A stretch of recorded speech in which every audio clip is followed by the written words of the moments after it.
Gracias, Roquel. Gracias, Oscar. Y bueno, siempre la oportunidad es grata de poder, pues, compartir con ustedes algún tema que pues que le hemos profundizado, que hemos investigado. No somos expertos en esto. Yo siempre digo, soy un laico. A veces Roquel me regaña y dice, no digas eso tanto, pero es verdad. O sea, yo creo que el objetivo aquí es que todos hagamos lo mismo, que todos investiguemos y no nos quedemos con las dudas.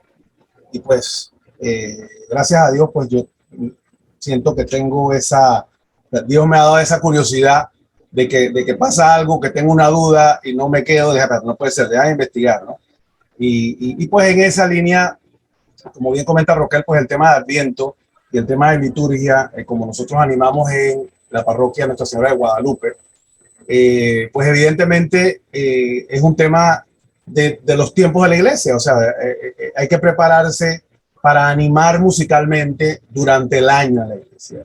Y evidentemente, así como comentó Roquel, pues cada tiempo tiene su particularidad. Y el propósito de la música durante la liturgia, pues precisamente es animar, es crear ese espacio para que la palabra del Señor se cale mejor en la gente, entre mejor, se crear más ambiente para eso. Entonces, pues eso desde un punto de vista, pues nos llevó un poquito a irnos preparando con temas litúrgicos, pero más que nada en la parte musical. Así que en ese sentido, y recuerdo cuando inclusive la primera vez que comenzamos a animar en la parroquia, pues de verdad que no sabíamos absolutamente nada de nada. Lo único que sabía yo era tocar la guitarra. No sabía ni qué canción se usaba, para qué tiempo ni nada. Así que en ese proceso, pues fuimos aprendiendo, preparándonos para hacer un buen servicio, que creo que es lo que hay que hacer. Así que esta presentación se llama pues Adviento, tiempo de espera, pues es el primero de los tiempos litúrgicos de la Iglesia Católica, ¿verdad? Y aprovecho para pues desearles un feliz año, porque este es el inicio del año, el primer domingo de Adviento empieza el año litúrgico en la iglesia. O sea, no empieza el 1 de enero.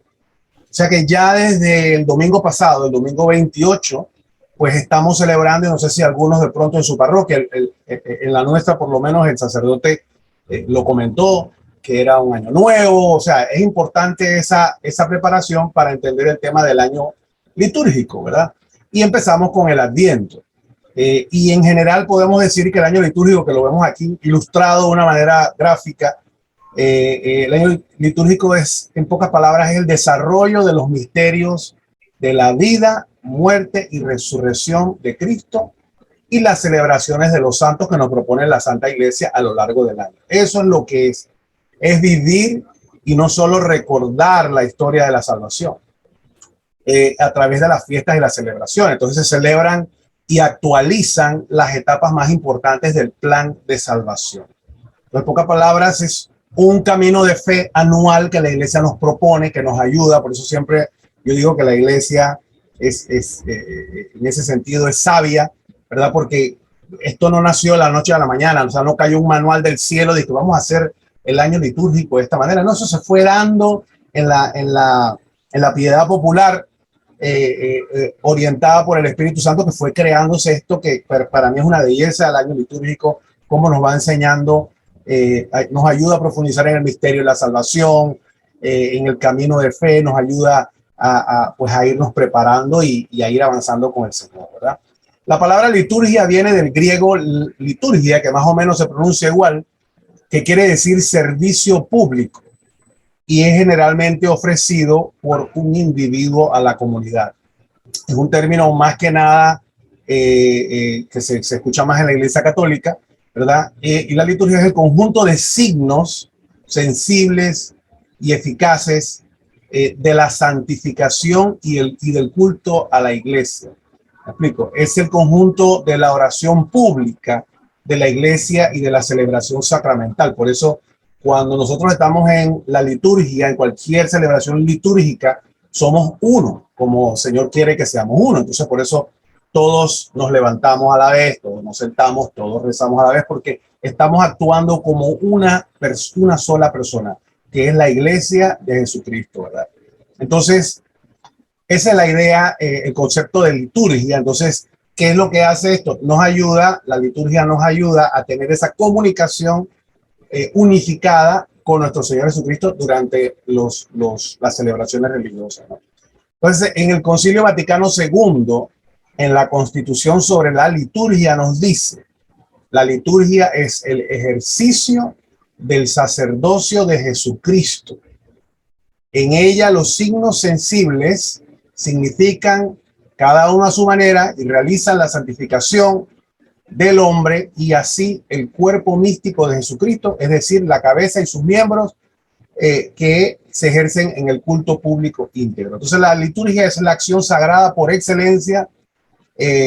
Ninguna oración o acción humana le puede igualar a la liturgia en general, a ninguna celebración litúrgica, por ser obra de Cristo y de toda su iglesia, y no de una persona única o un grupo. Y creo que eso es bien importante. Incluso el propósito aquí no es hablar de música realmente, pero son las referencias que tengo de que incluso hasta los cantos que se deben pues usar durante las celebraciones litúrgicas deben ser, generalmente se tratan de que sean en plural, porque precisamente es el cuerpo de la iglesia que está participando como uno solo.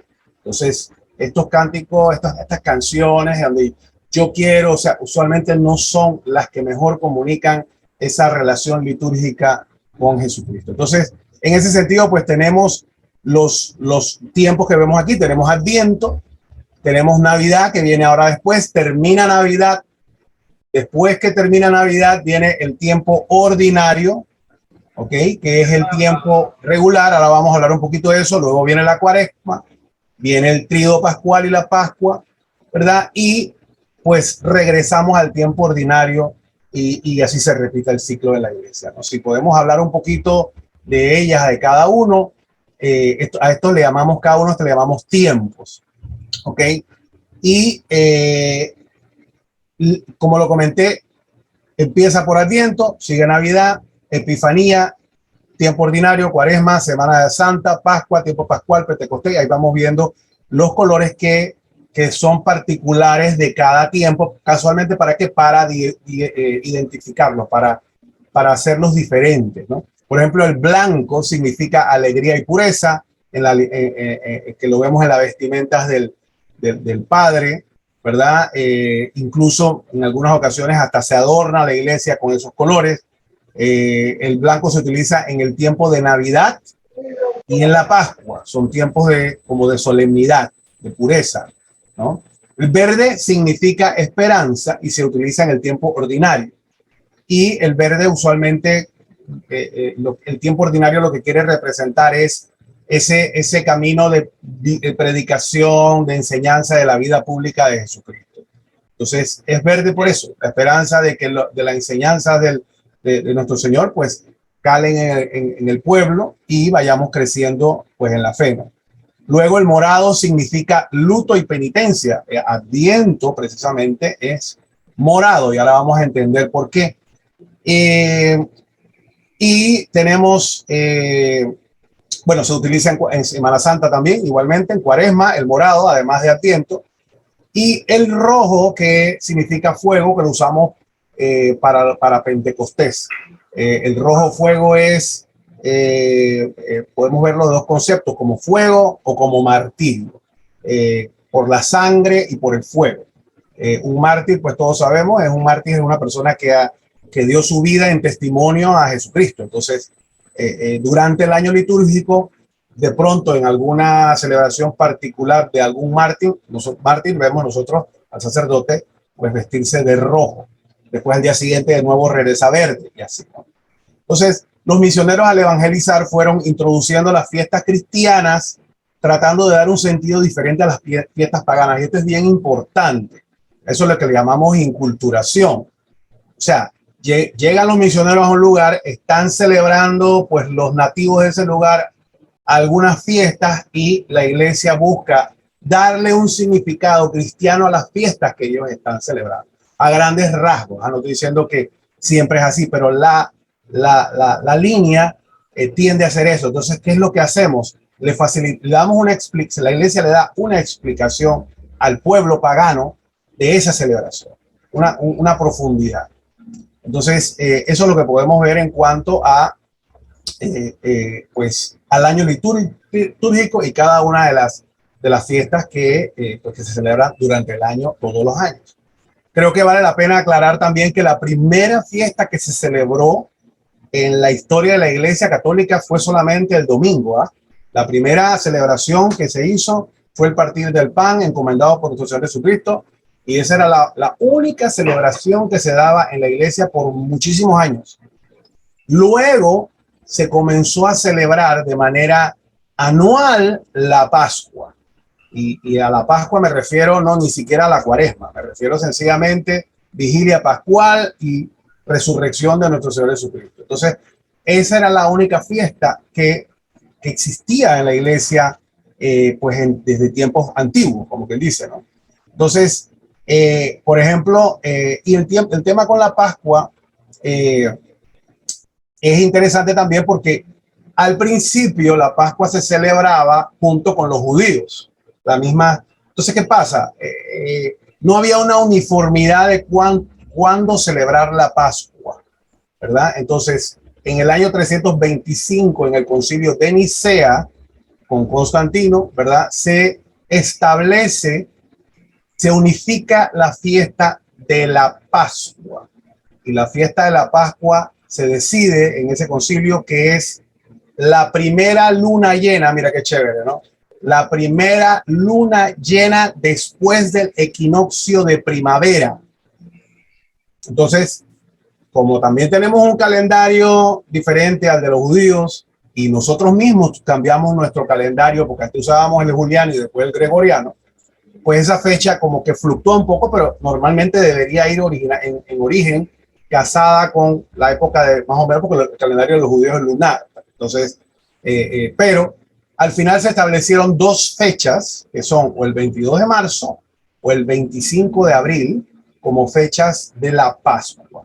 Entonces, después de la Pascua, con el tiempo, se comenzó a se decidió festejar el nacimiento de Cristo, o sea, la Navidad, ¿verdad? Y el tiempo que se escogió fue el solsticio de invierno, que empieza ¿cuándo? El 25 de diciembre. Hay muchas teorías de por qué se celebra el 25 de diciembre. Yo voy a mencionarle pues la que para mí me parece más creíble, que es sencillamente que en los tiempos de el emperador, creo que era Aureliano, ¿ok? Él instauró la fiesta en el equinoccio. Acuérdense que en el solsticio de invierno, o sea, todas estas fiestas, solsticios y equinoccios son fiestas de las épocas de la Tierra que se ven en las estaciones del año. Entonces, evidentemente, en todas las culturas alrededor del mundo que tienen las estaciones, pues ese cambio de estación es visible, ¿no? Entonces, usualmente muchas culturas autóctonas de muchas áreas del mundo, pues esos cambios eran momentos de cambio, ¿verdad? Por ejemplo, al empezar el invierno, ya no había vida, o sea, todo no se podía cultivar, o sea, lo que estaba afuera, que no estaba resguardado, se moría. Terminaba el invierno, venía la primavera. Entonces la primavera empezaban las cosechas, la fertilidad, la cosa, o sea, todas estas cosas van relacionadas. Entonces, ¿qué pasa? El emperador Aureliano, en el año más o menos 200 y tantos, decidió instaurar el 25 de diciembre como la fiesta del sol invicto o el sol de justicia. Estamos hablando del Imperio Romano, los cristianos estábamos escondidos en cuevas, nos estaban matando en el Coliseo. Entonces, y se dice que también con el ánimo también incluso de frenar un poco el cristianismo, ¿no?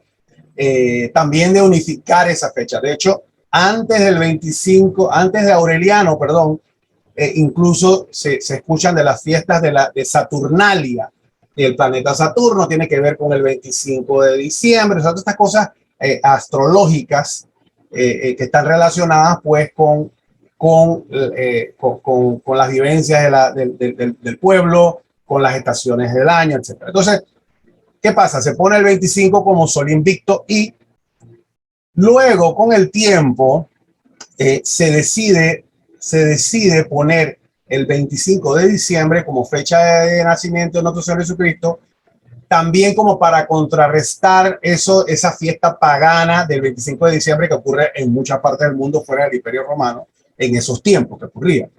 Entonces, pero ¿cómo se elige esa fecha? Esa es una de las teorías, se eligió con ese sentido. Otras teorías dicen que el 25 de diciembre se escogió basándose en la fecha de la encarnación de nuestro Señor Jesucristo, que se celebra el 25 de marzo.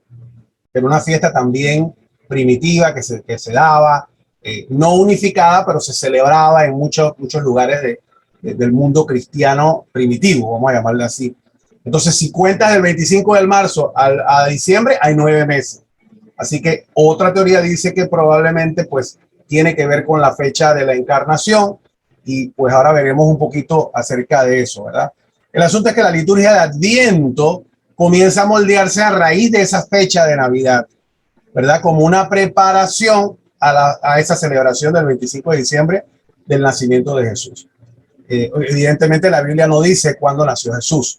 Entonces, la primera prueba de una celebración cristiana en 25 de diciembre como fecha de natividad del Señor se encuentra en Roma en el 336 después de Cristo. Fue la primera fecha que se registra una celebración de Navidad en el mundo. El año 336 después de Cristo. Luego, en el año 354, el Papa Liberio celebra por primera vez oficialmente una Navidad el 25 de diciembre, influenciado por San Juan Crisóstomo, San Gregorio Nacianceno, etc. Pero en el año 440 realmente podemos ya como ver entre el 440 y incluso con el Papa, creo que fue con el emperador Justiniano, que fue ya en el 529, podemos ver como un día oficial. Justiniano ya en el 529 declara oficialmente, aquí estamos hablando de ni siquiera ya un mundo cristiano, no necesariamente, aunque ya se practicaba el cristianismo abiertamente en el 529. Entonces el emperador Justiniano ya declara el día festivo, así como si dijeran en Panamá, bueno, hoy vamos a celebrar el 25 de diciembre de Navidad, así que no tiene nada directamente que ver con religión porque ya lo estábamos celebrando desde antes, desde los pronunciamientos del Papa Liberio, ¿verdad? Entonces, eso es más o menos un resumen de cómo hemos llegado a la fecha a qué se celebraba, que primero era el domingo, luego la Pascua, luego se estableció una fecha de Navidad, por cualquiera que sea la razón, todo lo demás es teoría, ¿verdad? Y eso nos lleva a una preparación de Adviento, en donde pues probablemente tiene mucho que ver con la fiesta de la encarnación del Verbo, que se remonta pues también a los tiempos antiguos de la iglesia. Bien, entonces sí me pareció oportuno mencionar dos nombres en este momento con esto que le acabo de resumir, y es hablarles de Sexto Julio Africano. ¿Quién era este señor? Sexto Julio Africano fue el primer historiador y apologista que se conoce en la historia cristiana. O sea, estamos hablando del siglo III, más o menos. O sea, él escribió algo que se llamaba la cronografía o la crónica, que son 5 libros escritos en griego que resumen la creación del mundo desde el año 5500 hasta la actualidad de ese entonces, como quien dice, ¿no? Entonces, él hizo esas investigaciones y en base a eso, pues creó esos volúmenes de los cuales ya para un par de centenios después ya no quedaban muchos ejemplares ni muchos de estos. O sea, ya el libro no se encontraba todo, se encontraban partes. Entonces, ese fue la primera cronología cristiana que se conoce y la redactó él con su investigación. Creo que puedo mencionarles aquí, él fue el que propuso, o sea, que mencionó, no propuso, mencionó como 25 de diciembre la fecha de nacimiento de Jesús, en base a sus investigaciones y la encarnación en el 25 de marzo. Entonces, ¿por qué es importante? Porque cuando nosotros queremos buscar fuentes que no están dentro de la Biblia, entonces pues en los estudios científicos de investigación bíblica, pues tú usas fuentes alternas como Sexto Julio Africano, que en el año 200 y pico, pues hizo esta investigación y redactó esos libros. Se han perdido, pero de todas maneras es información que viene a usar, por ejemplo, otro importante en las fuentes historiográficas externas a la iglesia, que es Eusebio de Cesarea. Y Eusebio de Cesarea, él vive alrededor del siglo IV, 60 años después. Parte de las cosas que él usa de referencia eran las investigaciones de Sexto Julio Africano para confirmar todas las, no para confirmar, sino para, puede ser confirmar, validar y identificar, ¿verdad? Cosas que quizás no se encontraban en los libros de la iglesia, en la Biblia, sean apócrifos o no. Entonces es bien importante esos dos nombres, Sexto Julio Africano y Eusebio de Cesarea, porque ellos son la fuente, una de las fuentes paralelas de la historia de la iglesia. Lo que, si alguien dice, no, pero es que lo que tú, ¿por qué le crees a la Biblia? Tú le crees a la Biblia, sí, pero también Sexto Julio Africano investigó, Eusebio de Cesarea investigó, y cuáles eran las fuentes de ellos, incluso los mismos documentos romanos en ese tiempo. Por ejemplo, nuestro señor Sexto Julio, él fue, creo que aquí lo dice, no lo menciona, pero Sexto Julio estuvo al servicio del emperador séptimo Severo, ¿verdad? En su tiempo, quien le encargó, Alejandro VII Severo, le encargó organizar una biblioteca para él en Roma. Y además, él entabló una amistad con Orígenes, que Orígenes, pues, poquito así de ser padre de la iglesia, ¿no? Así que me pareció importante comentarles esto de que al final estas no son cosas que vienen del aire, ni cuentos de viejas, ni cuentos de niños, me explico. Toda esta cosa tiene un fundamento, toda nuestra historia tiene un fundamento, incluso, y apartándonos un poquito del tema, muchos de los martirios de los santos se conocen por los registros de los mismos romanos que tenían pues su metodología, su estilo de documentar todo. O sea, todo lo que se hacía en Roma durante el Imperio Romano estaba perfectamente documentado porque tenía que estar documentado por su ley, por su forma de procesar las cosas, ¿verdad? Entonces, esto es bien importante porque son fuentes alternas a pues toda nuestra historia, ¿verdad? Bien, entonces, continuando hablando ahora sí de Adviento, entrando en Adviento ya, el término Adviento viene del latín adventus, que significa venida o llegada.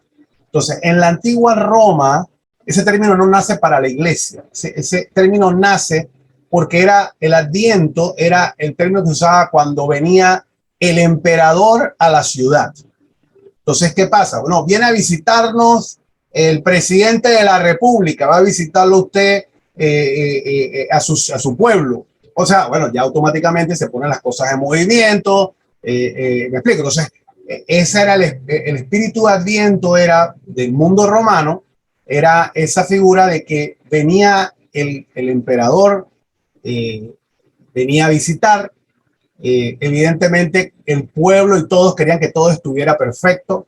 Estas visitas no solo tenían un carácter turístico ni de ocio, sino tenían un objeto también de fiscalización, de revisión, lo cual hacía esto todavía más complejo. O sea, que había que arreglarlo todo, tener todo bien al día, no no podías tener números descuadrados en la contabilidad, tenía que estar todo pintadito, porque si tú eras el Pilato, el encargado de esa ciudad o de ese territorio, pues tú ibas a ser evaluado, y se sabe que incluso estas visitas podían al final arrojar incluso decisiones hasta de ejecución del encargado del área. O sea que sí era algo grande, era algo importante, era algo casi de vida o muerte, porque tú ibas a quedar mal o podías quedar muy bien. Vamos a ponerlo otra vez del otro lado, ¿verdad? Entonces, esa es la palabra de dónde viene el Adviento. Entonces,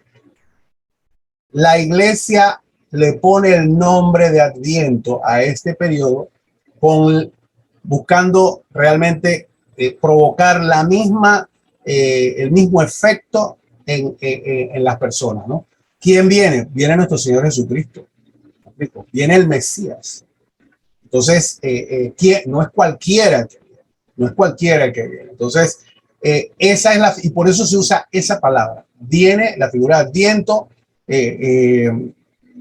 Y el sentido al final, en pocas palabras, es que podamos avivar la espera en el Señor. De eso es lo que se quiere. O sea, que nosotros en el Adviento es tiempo para esperar a ese Mesías prometido, recordar al Cristo que nació en Belén, pero también que vendrá nuevamente como Rey al final de los tiempos. Acabamos de celebrar Cristo Rey al final de los tiempos, ¿verdad? Y es un tiempo, el final de los tiempos es un tiempo de juicio. Es un tiempo en el que se va a decidir qué va a ser de ti finalmente, ¿no? Entonces, se va a evaluar, bueno, puedo citar así por encimita, resumido el pasaje de las ovejas y los cabritos, ¿no? A mi derecha se pondrán las ovejas, y tú me viste venir con hambre, me viste con sed, me diste de comer. Pero Señor, ¿cuándo ocurrió eso? Bueno, en cada persona que tú viste estaba yo, y tú no te comportaste así. Así que si no te comportaste así, vaya para mi izquierda o vaya para mi derecha, si sí te comportaste bien. Y eso es el juicio final. Entonces, esa es la espera, ¿verdad? De hecho, las lecturas en la liturgia que se van acercando a Cristo Rey ya son, le llamamos, bueno, digo yo, ya son, no recuerdo la palabra que se usa normalmente, pero vamos a decir apocalípticas, ¿no? Como quien dice, ¿no? Pero también tenemos no solo la Apocalipsis, tenemos lecturas de Daniel, que también son visiones de esa gran venida, ¿me explico? Y de ese juicio, ¿verdad? Entonces, en pocas palabras, pues, es un tiempo de cambio y de oración para comprometernos con Cristo y esperarlo con alegría. ¿Por qué? Porque vamos a estar haciendo las cosas bien. ¿Me explico? El que no está haciendo las cosas bien ni se va a preocupar cuando venga nuestro Señor. Cuando llegue es que sí se va a preocupar, pero él vive su vida normal, vive su vida tranquilo, porque él no tiene, él piensa que esto es un cuento de la tulivieja, ¿no? Y para nada, ¿no? Entonces, ¿qué es lo que en resumen queremos crear? Eso mismo. El Adviento quiere proponer un cambio, quiere proponer una conversión, porque cuando venga el Salvador, tenemos que estar preparados para recibirlo. Tenemos que estar preparados. ¿Y dónde preparamos nosotros? En nuestros corazones, en nuestro comportamiento, en nuestro día a día. Recordamos los pasajes de las vírgenes con el aceite. Recordamos los pasajes de los empleados que están cuidando las cosas del Señor, y que de pronto llega el Señor y ellos están apaleando a los sirvientes. ¿Me explico? O sea, todos esos pasajes están relacionados, y si nos damos cuenta, la Biblia está llena de eso, en esa promesa de que va a venir y que espera que estemos nosotros pues comportándonos como Él espera que nos comportemos, y que nos hayamos convertido en lo que Él quiere que nos convirtamos. Entonces, eso es un poquito de eso. Entonces, en ese sentido, el Adviento está dividido en dos partes. Las primeras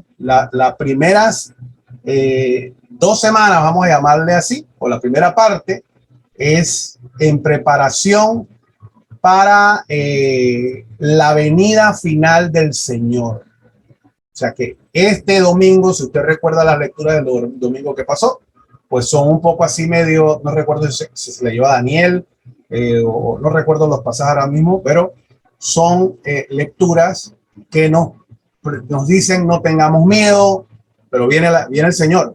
Hay que estar preparado, hay que estar, y de eso se trata, ¿no? Y las segundas semanas, las 2 semanas que siguen, tienen el propósito de prepararnos al nacimiento de Jesús, que ya pasó, que ya se dio en la historia y que vino a irrumpir en la vida del hombre.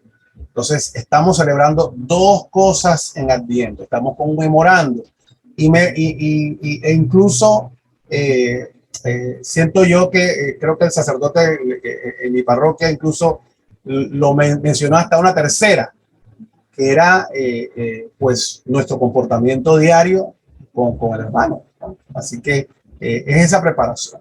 Bien, entonces las primeras 2 semanas, meditar acerca de la venida final del Señor cuando ocurra el fin del mundo. La espera del Mesías, ¿verdad?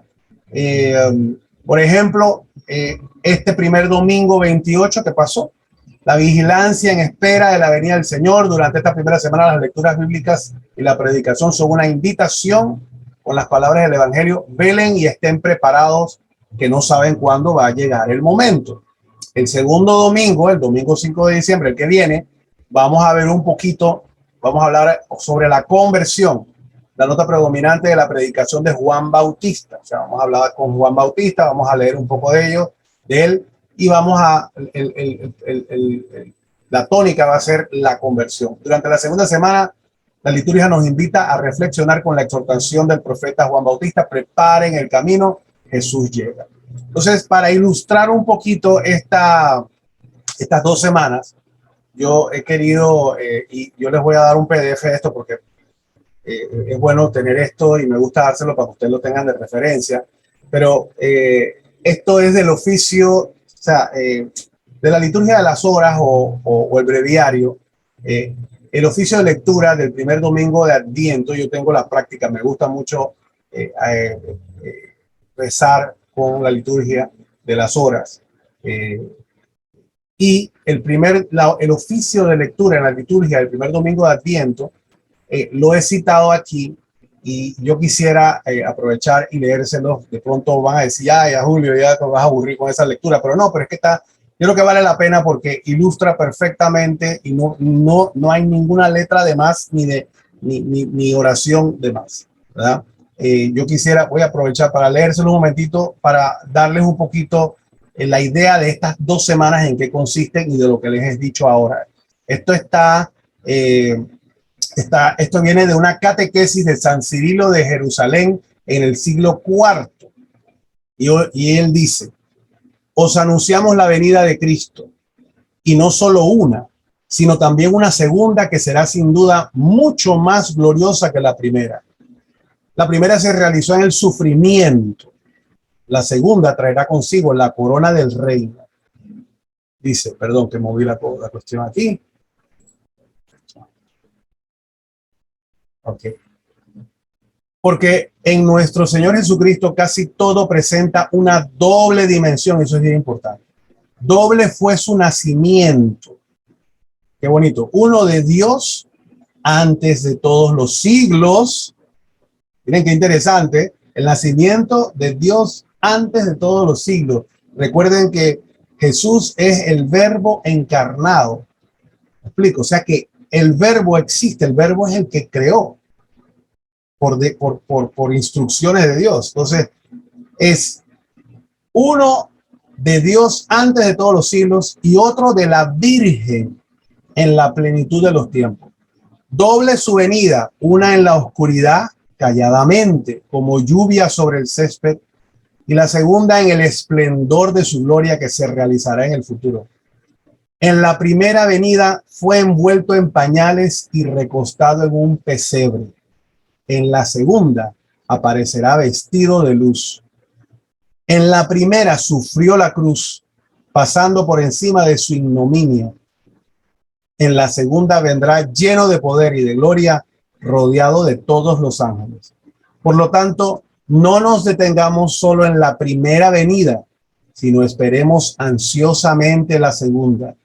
Y así como en la primera dijimos, bendito el que viene en el nombre del Señor, en la segunda repetiremos lo mismo cuando junto con los ángeles salgamos a su encuentro y lo aclamemos adorándolo y diciéndole de nuevo, bendito el que viene en nombre del Señor. Vendrá el Salvador no para ser nuevamente juzgado. Mira qué interesante. Vendrá no para ser nuevamente juzgado, sino para convocar a juicio a quienes lo juzgaron a él. El que la primera vez se cayó mientras era juzgado, dirá entonces a los malvados que durante la crucifixión insultaron, esto hicisteis y callé. En aquel tiempo vino para cumplir un designio de amor, enseñando y persuadiendo a los hombres con dulzura. Pero al final de los tiempos, lo quieran o no, necesariamente tendrán que someterse a su reinado. De estas dos venidas habla el profeta Malaquías. Pronto entrará en el santuario el Señor a quien vosotros buscáis. Esto dice de su primera venida. Y de la otra dice, el mensajero de la alianza que vosotros deseáis, he aquí que viene, dice el Señor de los ejércitos. ¿Quién podrá resistir el día de su venida? ¿Quién quedará en pie cuando aparezca? Será como un fuego fundidor, como lejía de lavandero. Se sentará como un fundidor que refina la plata. Nosotros somos la plata. Y habla de Pablo. Ahí se las deja de tarea a ustedes. Pero la verdad es que a mí me conmovió muchísimo esta lectura, esta catequesis de San Cirilo de Jerusalén. Estamos hablando del siglo IV. O sea, más o menos para los tiempos que estábamos hablando precisamente, que se establece la Navidad, que el Adviento, etcétera. Entonces, muy valioso esta pieza, ¿no? Entonces, luego tenemos las semanas 3 y 4, que ya cambia todo, ¿no? Que de salida con la semana 3, pues empieza la alegría. Vamos a hablar un poquito también de la corona de Adviento, pero ya en la semana 3 vemos el vestuario, que creo que es la única vez que se usa el vestido rosado por el sacerdote, que es gaudete, que significa sencillamente alegría. Entonces es el momento en el que pues empieza esta segunda parte del Adviento, ¿verdad? Y el tercer domingo, que va a ser el 12 de diciembre de este año, el testimonio que María, la Madre del Señor, vive sirviendo y ayudando al prójimo. La liturgia del Adviento nos invita a recordar la figura de María, que se prepara para ser la madre de Jesús y que además está dispuesta a ayudar y a servir a quien lo necesita. El Evangelio nos relata la visita de la Virgen a su prima Isabel en la tercera semana y nos invita a repetir como ella, ¿quién soy yo? Como Isabel, ¿quién soy yo para que la madre de mi Señor venga a verme? Y amplío esta cita diciendo que se dice en las Sagradas Escrituras que Isabel, movida por el Espíritu Santo, o sea que ni siquiera fue ella, o sea, el Espíritu Santo dice, ¿quién soy yo para que la madre de mi Señor venga a visitarme? Entonces ya empieza la alegría porque el Mesías ya es realidad, esa promesa antigua que es todo el Viejo Testamento, señores, desde la caída de Adán hasta la fecha, pues es esa historia de esperar que venga, ven Señor. Estuvimos viendo en las lecturas del domingo, el contexto era el pueblo de Israel era esclavo en Babilonia, eran esclavos en ese tiempo. Entonces, todavía más acentuado esa espera y esa necesidad de que venga el Mesías a arreglar todo. Y el cuarto domingo, que cae el 19 de diciembre de este año, es el anuncio del nacimiento de Jesús hecho a José y a María. Esa última semana ya es una semana donde vamos a ver las lecturas pues de José, de María, de la anunciación del ángel Gabriel, ¿verdad? Y pues vemos ahí que las lecturas bíblicas y la predicación dirigen su mirada a la disposición de la Virgen María, a su disposición ante el anuncio del nacimiento de su Hijo, y nos invitan a aprender de María y aceptar a Cristo, que es la luz del mundo. Entonces, para ilustrar estas 2 semanas, he traído este extracto y el propósito mío de ilustrar estas cosas que les estoy diciendo es para que ustedes con estas lecturas sientan de qué se trata. Porque no es lo mismo que les diga las primeras 2 semanas son de la última venida, la venida final del Señor, y las 2 últimas son de María. Eso está como trillado. Es necesario entrar en el contexto, ¿no? Entonces, aquí es interesante concluir que Adviento es un tiempo mariano por excelencia en el año litúrgico.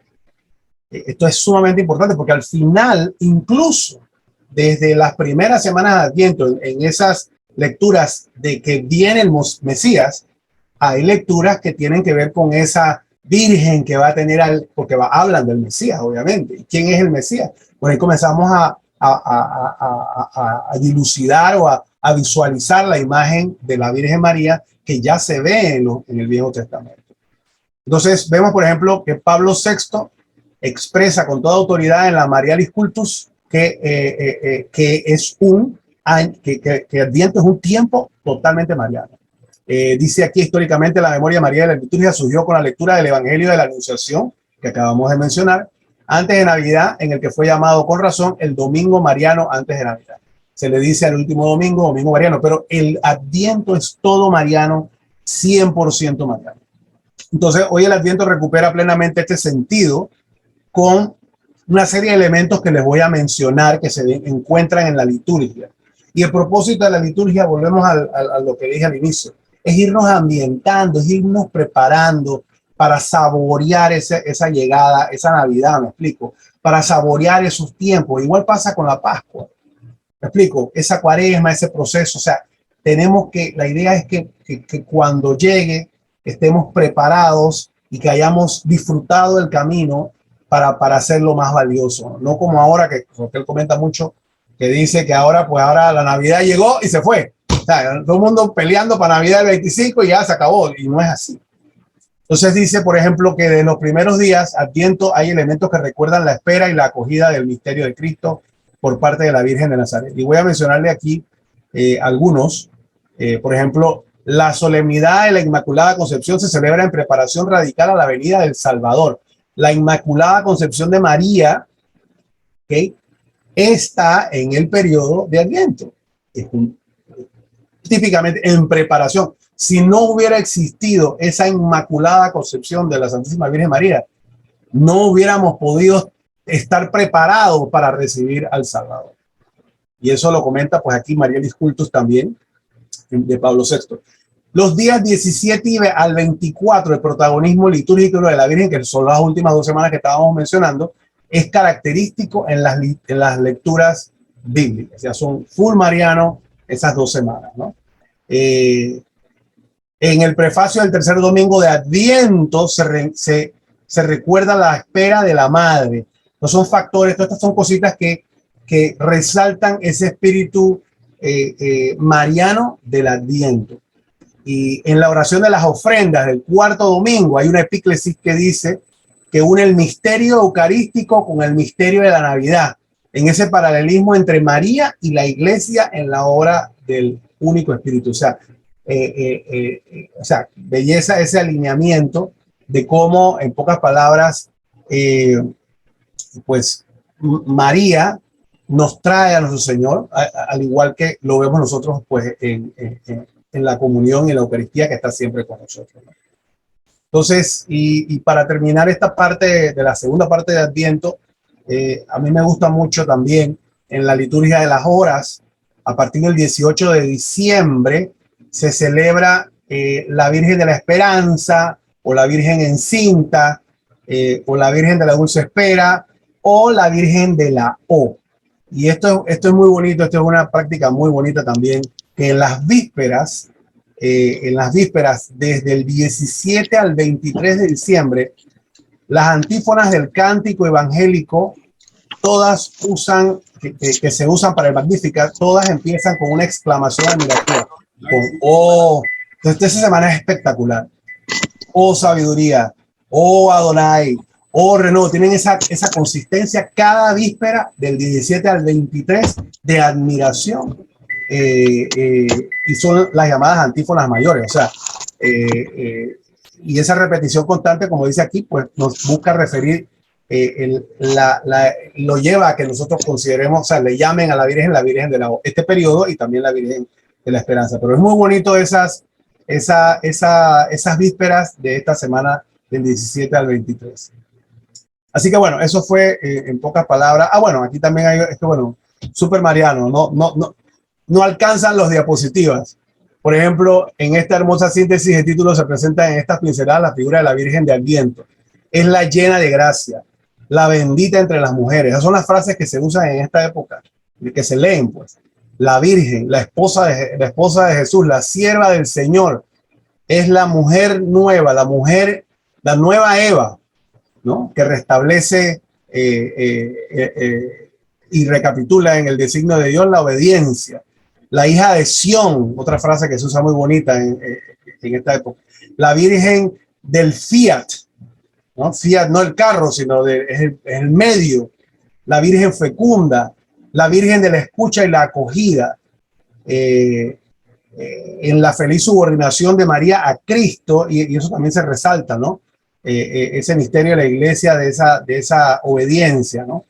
Así que Adviento es el tiempo de la hija de Sión, dice aquí, ¿no?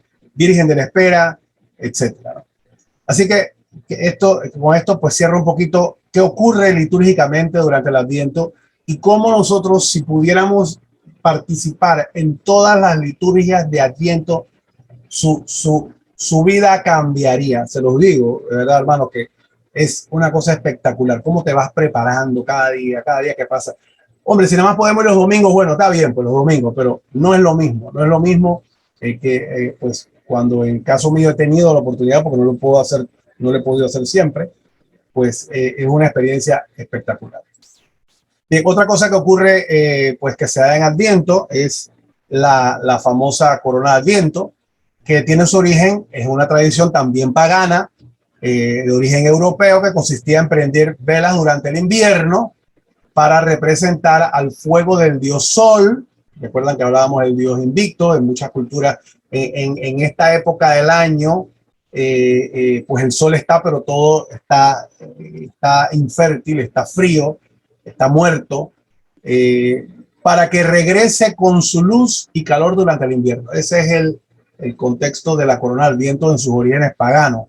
Entonces los primeros misioneros aprovecharon esta tradición para evangelizar a las personas, y partían de sus costumbres, pues para hablarles de que ese Dios es el que va a venir el 25 de diciembre, ¿no?